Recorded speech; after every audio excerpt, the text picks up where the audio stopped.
আন্তর্জাতিক অপরাধ ট্রাইব্যুনালের মামলার তদন্ত চলাকালে অভিযুক্ত সাবেক প্রধানমন্ত্রী শেখ হাসিনা বিভিন্ন সময়ে হুমকি এবং ঘৃণাত্মক বক্তব্যের মাধ্যমে তদন্তে বাধাগ্রস্ত করেছে। সে বিষয়ে প্রসিকিউশনের পক্ষ থেকে আন্তর্জাতিক অপরাধ ট্রাইব্যুনালে একটি আদালত অবমাননার আবেদন করা হয়। উক্ত আবেদনের প্রেক্ষিতে আন্তর্জাতিক অপরাধ ট্রাইব্যুনাল অভিযুক্ত শেখ হাসিনা এবং অভিযুক্ত শাকিল আহমেদ বুলবুল এই দুজনের বিরুদ্ধে একটি আদালত অবমাননার নোটিশ জারি করে। সেই আদেশের আলোকে গতকালকে ট্রাইব্যুনালে তাদের হাজিরার দিন নির্ধারিত ছিল। অভিযুক্তরা কেউই গতকালকে ট্রাইব্যুনালে হাজিরা প্রদান করেনি। সে বিষয়ে গতকালকে ট্রাইব্যুনালের পক্ষ থেকে আরেকবার তাদেরকে ট্রাইব্যুনালে হাজিরার সুযোগ দিয়ে একটি আদেশ জারি করা হয়।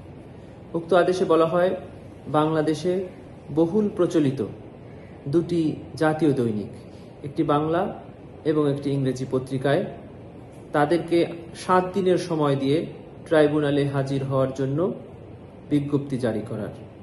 উক্ত আদেশের আলোকে আজকে বাংলাদেশে দুটি বহুল প্রচলিত জাতীয় পত্রিকায় অভিযুক্ত শেখ হাসিনা এবং অভিযুক্ত হুমায়ুন শাকিল বুলবুল তাদেরকে ট্রাইব্যুনালে হাজির হওয়ার জন্য বিজ্ঞপ্তি জারি করা হয়েছে। প্রসিকিউশনের পক্ষ থেকে আমরা মনে করছি যে আগামী নির্ধারিত তারিখে যদি ওনারা ট্রাইব্যুনালে হাজির হয়ে বক্তব্য প্রদান করে, তাদের ব্যাখ্যা দেয়, তাহলে তারা রায় বিচার পাবে।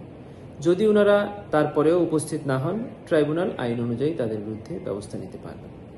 উক্ত আইনে এই সকল ট্রাইব্যুনালের বিচার কার্যে বাধা প্রদান, সাক্ষী অথবা ভিকটিমদেরকে ভীতি প্রদর্শন বা ট্রাইব্যুনালের কার্যক্রমে যে কোনো প্রকার বাধা প্রদানের ক্ষেত্রে ট্রাইব্যুনাল আইন 1973-এর 11-4 ধারা মোতাবেক এই সকল অভিযুক্তকে 1 বছরের সাজা এবং 5,000 টাকা জরিমানার বিধান রয়েছে।